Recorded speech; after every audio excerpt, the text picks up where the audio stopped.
Soya meal மேக்கரை வச்சு ஒரு ஈஸியான டேஸ்டியான ஸ்நாக்ஸு.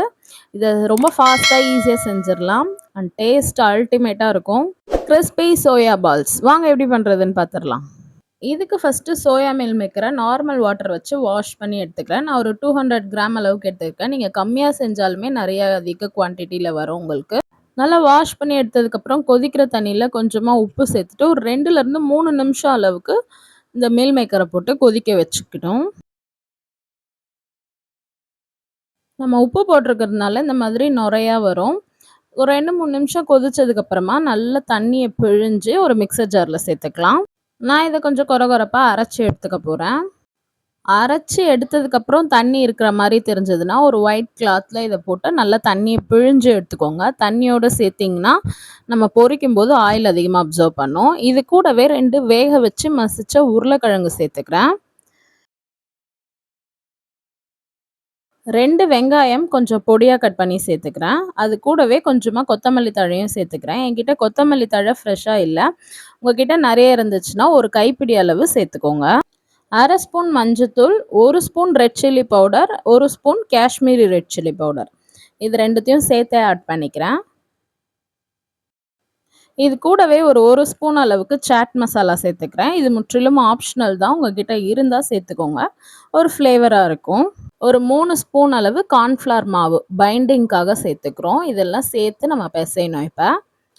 இப்போ இந்த எக்ஸ்ட்ரா சேர்த்த பொருளுக்கான உப்பையும் சேர்த்துக்கணும். நம்ம ஆல்ரெடி மீல் மேக்கர் வேக வைக்கும்போது உப்பு போட்டிருக்கோம். ஸோ கம்மியாக கொஞ்சம் உப்பு சேர்த்துட்டு பிசைய ஆரம்பிச்சுக்கணும்.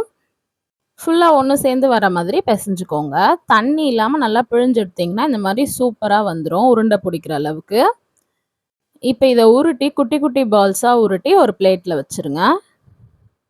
நல்லா குட்டி குட்டி பால்ஸாக உருட்டிக்கிட்டிங்கன்னா தான் உள்ளே நல்லா வெந்து வரும். ஸோ அதனால் சின்ன சின்ன உருண்டைகளாக உருட்டிக்கோங்க.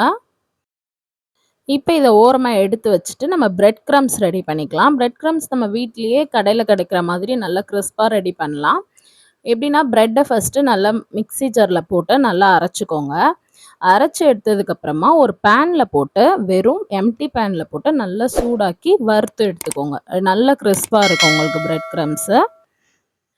நீங்கள் எந்த ஃப்ரைக்கு பிரெட் க்ரம்ஸ் யூஸ் பண்ணாலுமே இந்த மாதிரி வறுத்துட்டு யூஸ் பண்ணிங்க அப்படின்னா நல்லா கிறிஸ்பாக இருக்கும் உங்களுக்கு. இந்தளவு வறுத்ததுக்கப்புறம் இதை ஒரு பிளேட்டில் போட்டு வச்சுக்கலாம். இதை ஓரமாக வச்சுட்டு இன்னொரு பவுல் எடுத்து அதில் கொஞ்சமாக கார்ன்ஃப்ளவர் மாவு சேர்த்துக்கோங்க. ஒரு கப் அளவுக்கு கார்ன்ஃப்ளவர் மாவு சேர்த்துருக்கேன். அது கூட காஷ்மீரி சில்லி 1 ஸ்பூன் சேர்த்துருக்கேன். கொஞ்சமாக சால்ட் லைட்டாக சேர்த்துக்கிறேன். ஏன்னா நம்ம எல்லாத்துலேயுமே கொஞ்சம் கொஞ்சம் சால்ட் சேர்த்துருக்கோம். ஸோ உப்பு இருக்கும். கொஞ்சமாக உப்பு சேர்த்து இதை கொஞ்சம் தண்ணி ஊற்றி நல்லா கரைச்சி எடுத்துக்கணும். ரொம்ப திக்காகவும் இருக்கக்கூடாது, ரொம்ப தண்ணியாகவும் இருக்கக்கூடாது. இந்த அளவு கரைச்சி வச்சுருக்கேன். இப்போ இதில் நம்ம உருண்டை பிடிச்சி வச்சோம் இல்லைங்களா, அதை டிப் பண்ணிக்கணும். இந்த மாதிரி டிப் பண்ணிவிட்டு பிரெட் க்ரம்ஸில் கோட் பண்ணிவிட்டு கொஞ்ச நேரம் ஒரு தட்டில் ஒரு பிளேட்டில் ஒரு 2 மினிட்ஸ் வச்சுட்டு அதுக்கப்புறமா நம்ம அதை பொரிச்சு எடுத்துக்கலாம். அப்படியே டைரெக்டாக ஆயிலில் போட்டிங்கன்னா உங்களுக்கு பிரெட் க்ரம்ஸ் ஆயிலில் நிறைய ஊதுரும். கொஞ்சம் நேரம் ஒரு பிளேட்டில் ஆற வச்சுட்டு அதுக்கப்புறம் எடுத்து போட்டிங்கன்னா நல்லா கோட் ஆகி இருக்கும். இப்போ ஒரு ஃப்ரையிங் பேனில் ஆயில் சேர்த்துட்டு ஆயில் நல்லா ஹீட் ஆனதுக்கப்புறமா பால்ஸை போட்டு நம்ம பொரிச்சு எடுத்துக்கலாம். இதில் நம்ம தண்ணியை நல்லா பிழிஞ்சு எடுத்ததுனால ஆயிலுமே அந்தளவுக்கு அப்சர்வ் பண்ணாது.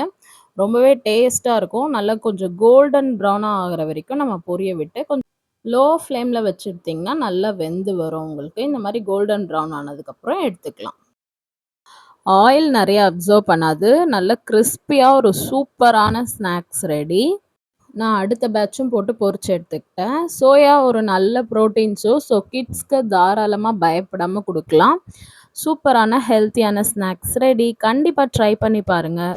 ட்ரை பண்ணி பார்த்துட்டு உங்களுடைய கமெண்ட்ஸை கண்டிப்பாக கமெண்ட் செக்ஷனில் ஷேர் பண்ணுங்கள். தேங்க்ஸ் ஃபார் வாட்சிங். இந்த மாதிரி வீடியோஸ்க்கு நம்ம சேனலை கண்டிப்பாக சப்ஸ்கிரைப் பண்ணி வச்சுக்கோங்க. வீடியோ பிடிச்சிருந்தா மறக்காமல் வீடியோக்கு ஒரு லைக் கொடுத்துருங்க.